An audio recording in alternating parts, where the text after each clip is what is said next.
Хуугны санхүүгийн стратеги хичээл маань стратеги төлөвлөгөө энэ дээр ярьлаа. Бид хэд аль хэдийн эрхэм зорилго алсын харандаа нийцсэн зорилгоо тодорхойлсон байна. Мөн өөрийнхөө яг одоогийн байгаа санхүүгийн нөхцөл байдлыг тодорхойлж бүртгэлээ хөтэлсэн тийм ээ. Тэгвэл одоогийн байгаа байдлаасаа хэрхэн тэр тодорхойлсон зорилготой хүрэх вэ? Юу хийх вэ гэдгийг системтэйгээр төлөвлөсөн газрын зураг, замын зураг бодол биднэрт хэрэгтэй тийм ээ. Үүний тулд бид нар стратеги боловсруулах шаардлагатай. Стратеги гэдэг маань бол хамгийн том дүр зургаар харсан тухайн зорилготой хүрэх таны хамгийн боломжит шийдвэр гаргаж байгаа тэр зураглал төлөвлөгөө юм байна. Танд яг ийм тодорхой төлөвлөгөө байна одоо. Хэрвээ яг одоо та өөрийнхөө хүсэлсэн зорилттой түвшиндээ хүрэх тийм тодорхой төлөвлөгөө байхгүй байгаа бол хамгийн түрүүнд өөртөө хөрөнгө оруулалт буюу дотоод хөрөнгөө хөгжүүлэх шаардлагатай. Өөрийн хөгжөлтөө хөрөнгө оруулалт хийх шаардлагатай гэсэн тийм стратеги төлөвлөгөө байна гэсэн үг. Тэгвэл хүн өөрийгөө яаж хөгжүүлэх юм бэ гэх юм бол хамгийн түрүүнд санхүүгийнхаа мэдлэгийг дээшлүүлэхээс эхлэх юм байна. За мөн сүлжээ буюу бид нар ярьдаг шүү дээ тийм 4 тэр бунтны таны хүрээлэл байгаа бол та 5 дахь тэр бунт нанаа. Хэрвээ таны найзууд чинь хинхэн наригч бол та өөрөө тэдний нэг нь л гэсэн үг гэдэг ч юм уу. Тиймэрхүү яриад шүү дээ. Тэгэхээр таны хүрээлэл хэм бэ вэ? Та хинээс суралцаж хүлээж мэдлэг мэдээлэлээ дээшлүүлж байна вэ гэдгийг дээрээ анализ хийх нь хэрвээ тийм сүлжээ хүрээлэлээ сайжруулах шаардлагатай бол одооноос л хийх хэрэгтэй. За ур чадвар гэдэг бол мэдлэгээс бол тэс өөр тийм ээ. Мэдлэг бол одоо миний сургалт бол танд мэдлэг болоод очиж байгаа. Ур чадвар гэдэг бол яг л хийж бүтээж үр дүн гаргахыг таны өөрөө чинь өөртөө боловсруулж хүлээж авч байгаа тэр түвшин байдаг.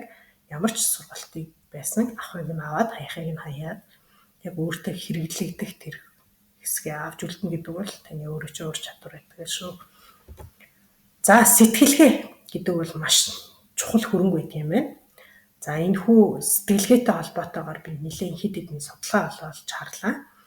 За тэгсэн чинь орлого болон амжилттай хамгийн их хамааралтай байдаг сэтгэлгээ бол өсөлтийн буюу хөгжих чадварын сэтгэлгээ гэдэг юм байна. За энийг бол маш олон подкаст тийм контентууд бол байдаг. За ерөнхийдөө бол өсөлтийн сэтгэлгээтэй хүний шин чанар нь бол за зорилготой тууштай, бусдын амжилтанд дурамжтай, сөрөг санал шүмжлэлийг зөв ашигладаг, за хичээл зүтгэлийг болдог алдаа, ер нь тууштай ч гэдэг юм уу. Ер нь бол болно штэ, бүтэн штэ, би чадна штэ гэдэг ингээд яг одоогийнхаа байгаа нөхцөл байдалд бууж өгөхгүйгээр та яг ингээд төлөвлөгөөгөө гаргаж чадахгүй байна гэж бууж өгөхгүйгээр өөрийгөө хөгжүүлэх тэр дайчин тууштай тэр зан чанар чинь бол өсөлтийн сэтгэлгээ юм байна. Үүнийг бол fixed mindset буюу яг тогтмол сэтгэлгээтэй бол маш их харьцуулсан тийм контентууд жижиг юунууд бол байт юм байна. Контентууд байт юм байна. За тэгвэл яаж энэ өсөлтийн сэтгэлгээгээ бол хүн хөгжүүлэх юм бэ гэсэн чинь яг одоохондоо гэдэг үгийг бол ерөнхийдөө үгийн санд ашиглах гинэ. Тэгэхээр гэх юм бол яг одоохондоо би чадахгүй байж болно. Гэхдээ би хичээж байгаа, сурж байгаа, бодсорж байгаа, хийж байгаа, бүтээж байгаа ч гэх юм уу. За алдаа гаргахдаа юунаас алдаа гаргаснаа бичиж тэмдэглэл. Ер нь бол тэмдэглэл гэдэг бол хувь хүний хөгжилд маш их чухал ач холбогдолтой зүйл байдаг. За бичиж тэмдэглэл гэдэг бол өөртөөгөө ярилцж байгаа нэг хэлбэр шүү дээ. Тэгэхээр та өөрийнхөө илүү амжилтан дээрээ төвлөрөөд хэрвээ алдаа гаргах юм бол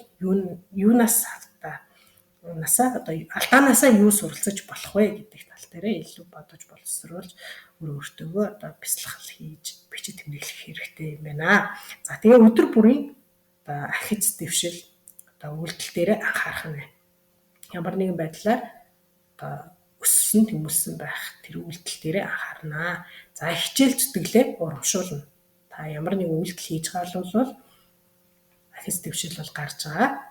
дахид дэвшлээ урамшуул. Хэрвээ алдаа гаргаж байгаа бол алдаанаасаа суралц. Энэ бол өсвөлтийн сэтгэлгээг хөгжүүлэх тийм арга барил юм байна. За гадаад хөрөнгө буюу сая бол дотоод хөрөнгө ярьлаа та. Яг та хувь хүний хувьд хөгжих нь одоо санхүүгийн чинь нөхцөл байдлыг бол сайжруулдаг. Бид нар бүр эхнээсээ л яриад байгаа. Тэгээ санхүү гэдэг нь бол танаас тусдаа зүйл биш ээ. Таны өөрийн чинь тусгал нь санхүүгийн элбэг дэлбэг байдал байдаг шүү. Хэрвээ та элбэг дэлбэг байдал санхүүгийн одоо амжилтыг хүсэж байгаа бол та өөрөө тийм майндсеттэй, та өөрөө тийм хүн байх хэрэгтэй гэсэн. Энэний тусгал нь одоо гадаад хөрөнгө буюу санхүүгийн өсөлт байдлаар таны карманд ч байдаг. За санхүүгийн стратеги бол ерөнхийдөө бүх хичээл маань бол санхүүгийн стратеги боловсруулахад бол чиглэгдсэн. Одоо бидлэг практик дасгал сургуульд одоо тийм байдлаар явагдаж байгаа тийм ээ. За дараагийнх нь нэлжинд бол орлогоо нэмэгдүүлэх шаардлагатай, орлогоо нэмэгдүүлээд хөрөнгө оруулалт хийх. За тэгээд зорилгоо биелүүлэхэд бол хөрөнгөний өсөлт буюу гадаад хөрөнгө ийм маань одоо стратеги байх нэ. За санхүүгийн шатлалаа бид нэр адил хэдий авсан тийм ээ. Хоригдлолт хэдэн төгрөг байхын та өөрөө тооцсон байгаа орлогын их усүрээр одоо орлогын их усүрээр баталгаажуулж хангалуун сайхан байхад стратеги чиглүүлнэ.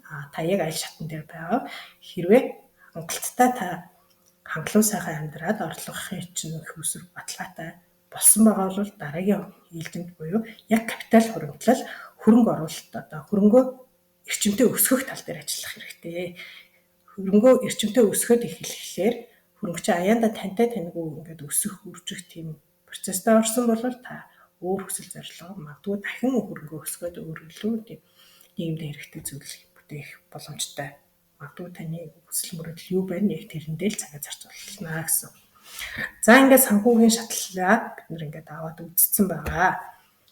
Тэгвэл одоо Роберт Кийосакигийн одоо мөнгө урсгалын тэнхлэг гэдэг энэ ном дээр таны зорилго яг хэдэн төгрөг байна. Тэр зорилгот чинь хүрэхэд та яг одоо бид нар А цэгээ тодорхойлсон, Б цэгээ тодорхойлсон тэгвэл ямар тээвэр хэрэгсэл ашиглах вэ гэдгийг одоо ярих чаа гэсэн. За энэ тэнхлэгийн дагуу бол та энэ номыг бол яг авч уншаарай. Би бол шууд тэр зохиолчийн одоо санааг л дамжуулж байгаа юм гэсэн. Ямар нэгэн санаа нэмээгүй гэсэн. За тэр тухайн зохиол дээр бол мөнгө урсгалын 4 тэнхлэг байна. Хүн ер нь мөнгөө одоо олж байгаа 4 орлогын их усүрээр нэгт нь бол та ажил хийгээд одоо цагаа мөнгөөр сольж байна. Эсвэл одоо хуваарь хөдөлмөр эрхэлдэг хэн нэгэнд хамаарагдахгүй эрх чөлөөг эрхэлж байгаа ч гэсэн адилхан цагаа мөнгөөр сольж байгаа. За бизнесийн эзэн гэдэг бол та бизнесийн системийг удирдах гэсэн үг. Таны өмнөөс одоо бизнес чинь ажиллаж байгаа, бизнесийн систем чинь ажиллаж байгаа. Тэгээд бизнесийн чинь ашиг таны мөнгө урсгалыг бүрдүүлж байгаа. Хөрөнгө оруулагч гэх юм бол таны мөнгө чинь мөнгийг бүтээж байгаа юм одоо дүр зурагт байгаа. Нийт хүмүүсийн 5% нь одоо ажилтан одоо болон хуваарь хөдөлмөр эрхлэгч байдаг бол уучлаарай би сольчих. За нийт хүмүүсийн 95% нь ажилтан хуваарь хөдөлмөр эрхлэгч байгаа боловч 5% баялагийг эзэмшиж бүтээж байгаа маань энэ ажилтан одоо хуваарь хөдөлмөр эрхлэх хэд бол харин хүн амын 5%-ийг эзэлж байгаа одоо хэд хүн байх юм их л цөөхөн байна те. Гэвч одоо баялагын 95%-ийг эзэмшиж байгаа хэсэг бол бизнесийн эзэд хөрөнгө оруулагч таа байна. Нийт баялаг хүн амын ерөөсөө 5% төвлөрж байгаа. Харин тэд нар яаж тэр их хөрөнгийг төвлөрүүлж чадж байна вэ гэх юм бол бизнес эрхэлж байна, эсвэл хөрөнгө оруулалт хийж байна. Та хаана байна? Таны зорилготой хүрэхэд та ямар зорилго тавьсан байгаа? Би яг бодлоо мэдгүй байна. Гэхдээ та зорилготой хүрэхэд аль тэнхлэгээс нь мөнгө олох юм бол зорилготой илүү хурдан хүрэх вэ? Тэр тооцооллоо хийгээрэй. Магадгүй эний аль нь бас байж болно. Ер нь бол сайн мөнгө юм бол байхгүй. Гэхдээ бүгдэн дээр нь ч бас ажилласан болно. Нөгөө баруунд чинь жилийн $1 цалинтай одоо улс төрчид эсвэл нөгөө нэг компани захирлууд гарч ирээд байдаг шүү дээ. Бид нар бол хоббигоор аль хэдийн одоо мөнгө олдог их усүрээ бүрдүүлсэн учраас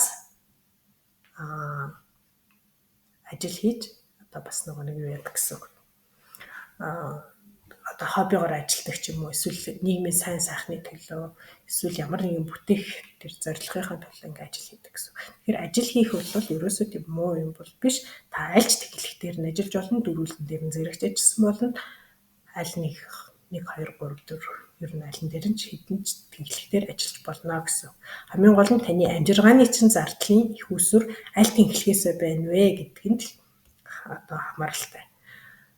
Зөвхөн ажил хийхээс биш аргагүй байдал таны санхүүчин байгаа бол их л эрсдэлтэй байна гэсэн үг. Та яаралтай бизнес эрхлэх эсвэл одоо тодорхой хэмжээний хоригдол үүсгээд хөрөнгө оруулалтын тэнхлэгт тодорхой хэмжээний мөнгөөр байршуулахгүй бол амжиргааны чинь их усүр зөвхөн цагаа мөнгөөр солих байх юм бол энэ их эрсдэлтэй үсэг байна шүү гэсэн.